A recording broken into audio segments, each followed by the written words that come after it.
Hi, everyone. Good morning, and welcome to the Next Gen Genealogy Network Education Hangout for the month of March. My name is Shannon Combs Bennett, and I am here today with Eric Wells, my co-education chair. Hey, Eric, how are you today? I'm doing great. How are you? Oh, I'm doing pretty good. I got the Claritin on board, so we're good. So, so today we're going to be talking about ways that groups, societies, general member type organizations, I'm not quite too sure how to categorize this, can not only attract, entice, but keep younger genealogists, as well as strategies for younger genealogists. I hate to say this word, but the way we can infiltrate those older groups. Sorry. That's the way I looked at it when I joined my first genealogy society. I was the youngest member there, and I'm like, I am infiltrating you, and I shall change the world. I have the same thing at my genealogy society out here in the Ozarks. I'm the youngest by about 10 years. It's a little unnerving, but Mhm. the group is fantastically friendly, and Yeah. they are constantly asking me how to Fix their attract, computer? yeah, fix their computer. Or attract younger audiences, grow their Hmm. society in a sense, because they are beginning to recognize that their main base is dying off slowly. Yes, and that is actually a real concern, and not only for genealogy societies, but a lot of organizations who have a older membership or older populations that may have been popular 30 or 40 years ago. Mhm. And then for some reason, there was a drought for several decades of new membership. Um, and the people, and also, you have to think about it. A lot of these older groups, their members who have been around, maybe even founding members, are getting burned out. Mhm. So it's a perfect reason why you should want to attract not only new members of any age, but in particular younger members who have the, I hate to say this, but it's been said to me, you have the energy and the stamina I once had. That, and if they can, get them, they can train them in the way things operate for that group. And now there's a successor already in line. Yeah, I don't think it's a lack of passion on the older society members. I just think Hmm. it's like, I'm getting tired of doing this. Let have someone else take over, and they have a Yes. very shallow pool to draw from. It's typically the same people who are rotating between president and secretary and treasurer and things Hmm. like that. And when everyone stands up and takes a step to the left, it gets old after a while. Exactly. Not that I've ever been in a group like that before. Never. But So it we've got does. some ideas on how to uh, get the pool a little bit deeper, add some more, and attract some more members. Right. So I think one of the big things with, if you're a member of a group who wants to attract newer, general newer, or specifically, yeah, that's a way Yeah, to phrase you a need to sentence. have an In in part. specifically, uh, why don't people try community outreach projects? Uh, Being involved in your local community, not just your local bubble, can really not only bring attention to what your group does, but you can make people go, wow, I didn't know that was here in town. I want to attend a meeting. So, do you have any ideas on specific ways that a group could do a community outreach? Well, we have an incredible genealogy section in our library, one of the libraries here at in the Ozarks. And what our group does is we host a genealogy weekend where we have people giving topics and even tours through the genealogy section of our library, and that actually attracts quite a few people. We announce it within the library periodical itself, and talk about some local topics here in the Ozarks that would interest people, like, and especially DNA. It's Mhm. always got a DNA class because that's like the hottest thing now.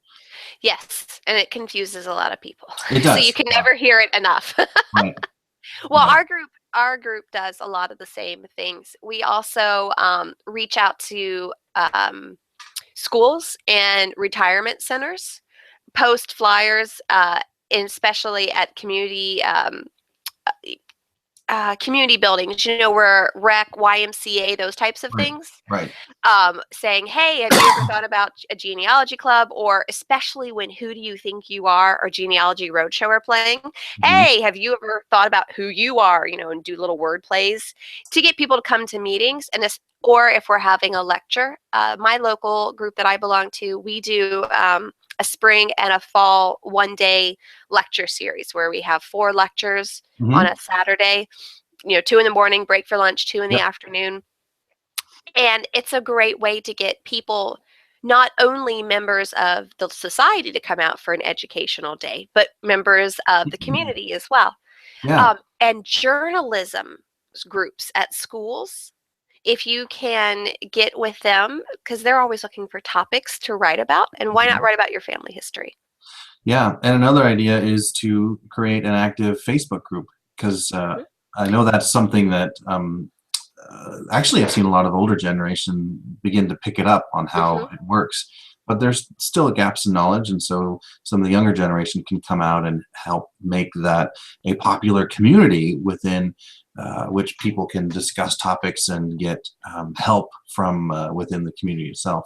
But Right. making it active is really the important thing to do, instead of just having it as a placeholder for the group or Hmm. something like a static website. No, it needs to be an active community.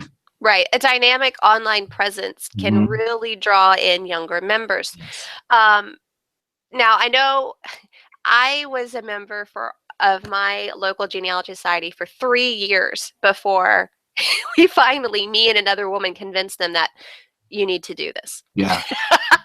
The Yeah. website was okay. The website, oh sure, we've had websites before, blah blah blah. We do this and this and this, and but it's like, no, you really need to have it, because that's where the audience is. And I don't think a lot of um, I mean, even, some of my friends who are in their 50s totally don't get, 50 is still young, Right. Right. don't get the whole online thing.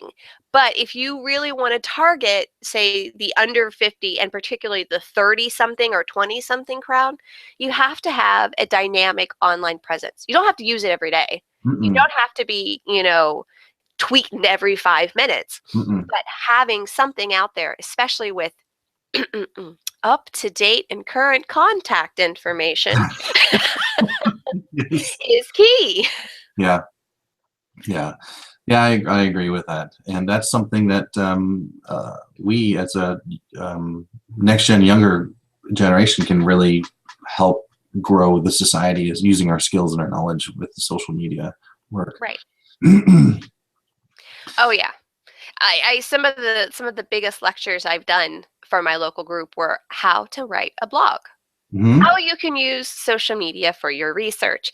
Those things that sometimes a lot of our generation and younger, says me who's getting ready to enter a new decade, um, You're not alone. ah, um, we think of it as pretty common sense, but let's be honest. The I got email my senior year in high school, you Yeah. know, and so when I started college, I it was the beginning of that bombardment of daily emails, websites.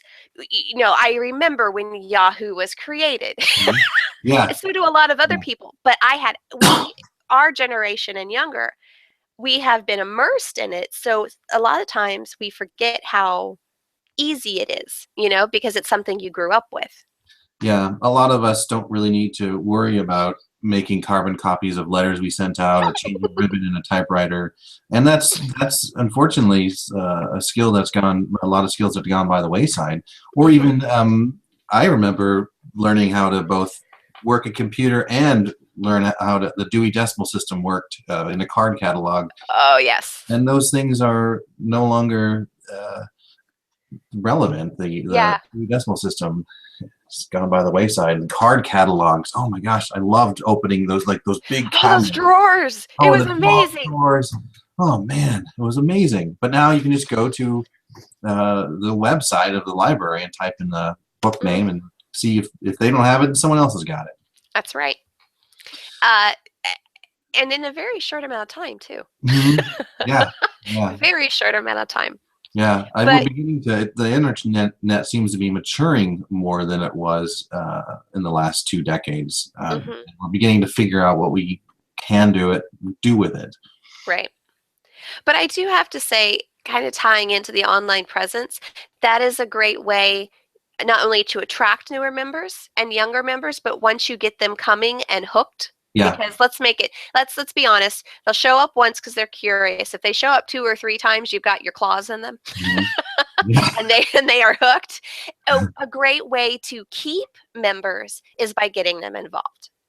And why not get younger members involved in the tech side first off? Play to a person's strengths, find out what they can do, what their time limits are, what they're willing to do, and make it really easy. Or maybe even see if they're willing to work on a committee to teach other people, because Mhm. that's another downfall. You don't want to have just one person to know how something in an organization is done.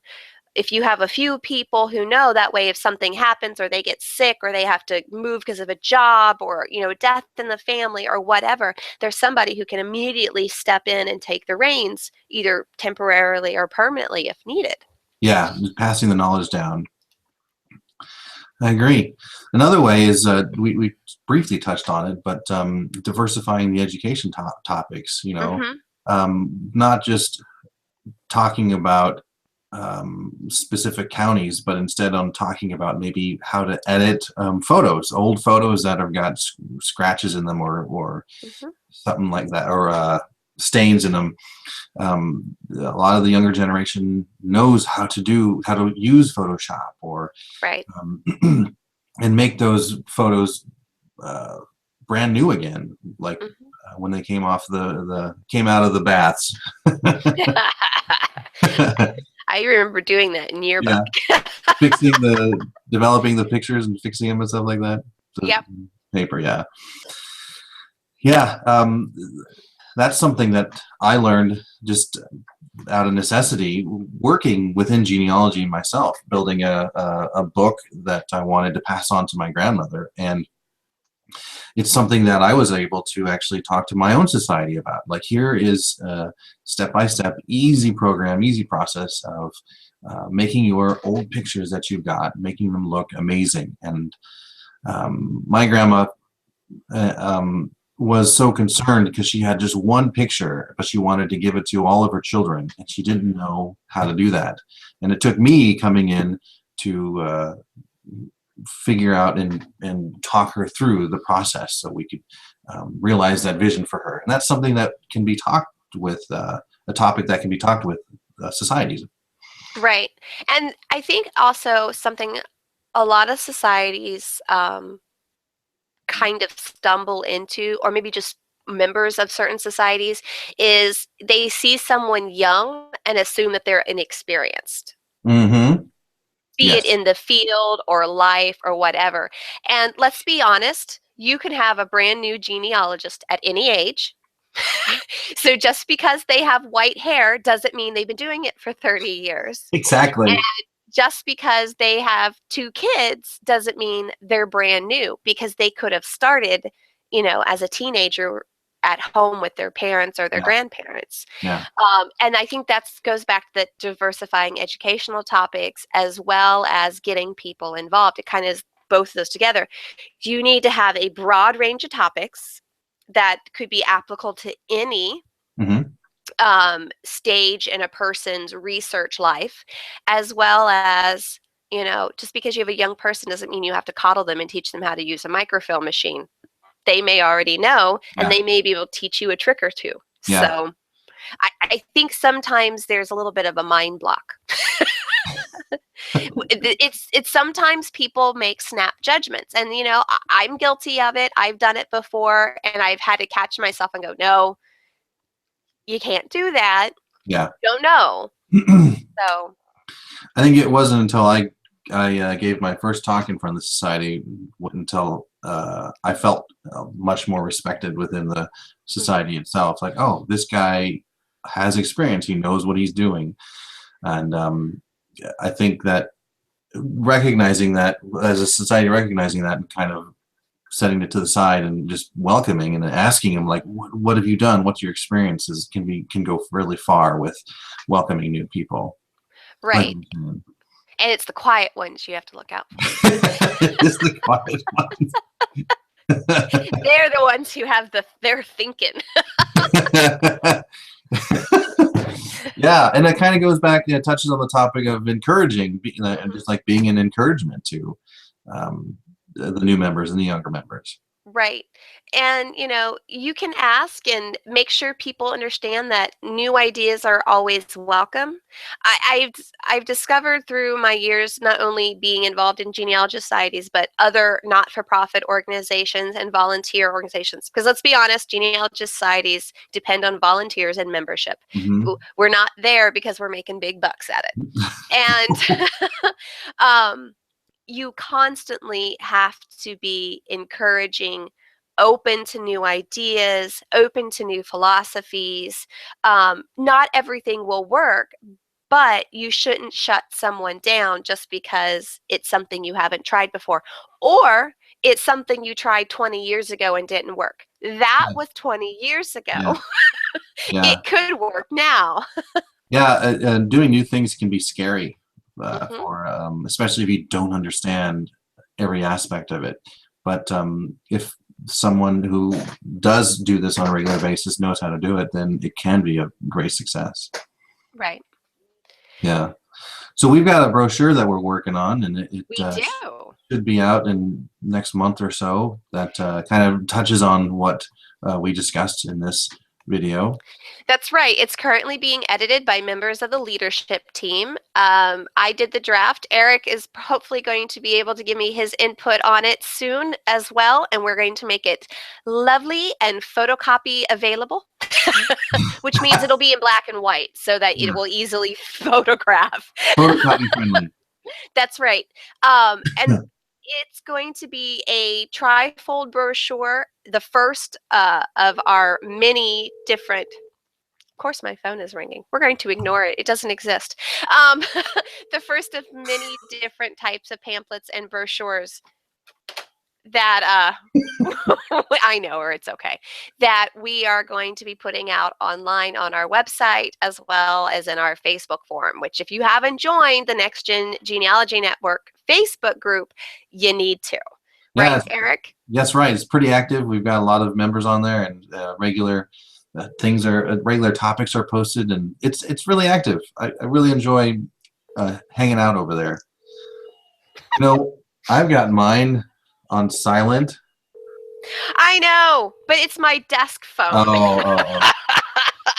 So I am texting this person that I'm videotaping, and Yeah, she we're can live. go out and watch her interview. Her phone call is live. That's right.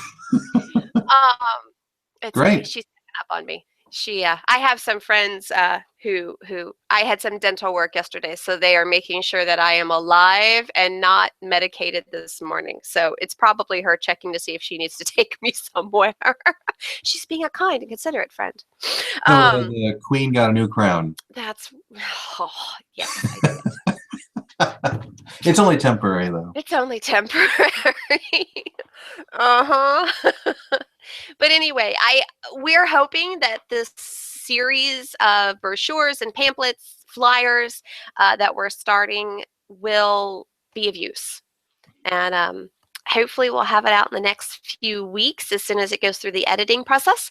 And we will definitely have them to pass out to anyone who's interested at NGS in May, which I'll be at. Will you be at, Eric? I can't remember now off the top of my head. Yeah. Awesome. See you in Fort Lauderdale. Yeah, I got family down there. I'm looking forward to seeing too. Yeah, it'll be I don't have family. I'm just going to slay on the beach for a while. I'd rather do that.